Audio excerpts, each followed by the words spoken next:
Il parle de mettre fin au conflit ukrainien. Mais quand et comment Vladimir Poutine et Donald Trump se rencontreront face à face ne constitue qu'une des nombreuses questions urgentes. La Chine a appelé à un règlement de paix négocié avec 3 éléments clés.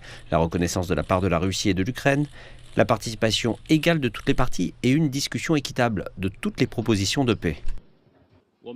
Nous avons pris note des rapports pertinents. La Russie et les États-Unis sont des pays très influents. La Chine est heureuse de voir la Russie et les États-Unis renforcer la communication sur une série de questions internationales. En ce qui concerne la crise ukrainienne, la Chine est toujours convaincue que le dialogue et la négociation sont les seules solutions viables et tient l'engagement de promouvoir la paix par le biais de pourparlers.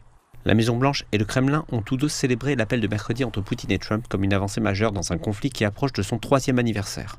Les chefs d'État ont convenu hier, lors d'une conversation téléphonique, qu'ils poursuivraient eux-mêmes les contacts, qu'ils se concentreraient sur une réunion séparée et ont également convenu que des instructions seraient immédiatement données aux assistants concernés afin qu'ils commencent le travail correspondant.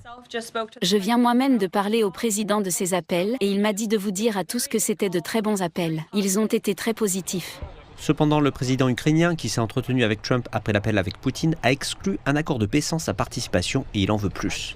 Les garanties de sécurité sont sans aucun doute une priorité pour nous et nous ne voyons pas de garantie sans vous. Qu'est-ce que c'est? Je sais que les Américains, vous savez qu'ils ne veulent pas que nous fassions partie de l'OTAN, pour être honnête, et ce sera très difficile pour nous. La demande d'adhésion à l'OTAN de l'Ukraine n'est qu'un des principaux points chauds avec les frontières et le territoire qui complique un accord de paix potentiel. Mais l'administration Trump affirme que l'adhésion à l'OTAN est irréaliste avant la réunion de Zelensky avec le vice-président J.D. Vance et le secrétaire d'État Marco Rubio à Munich vendredi.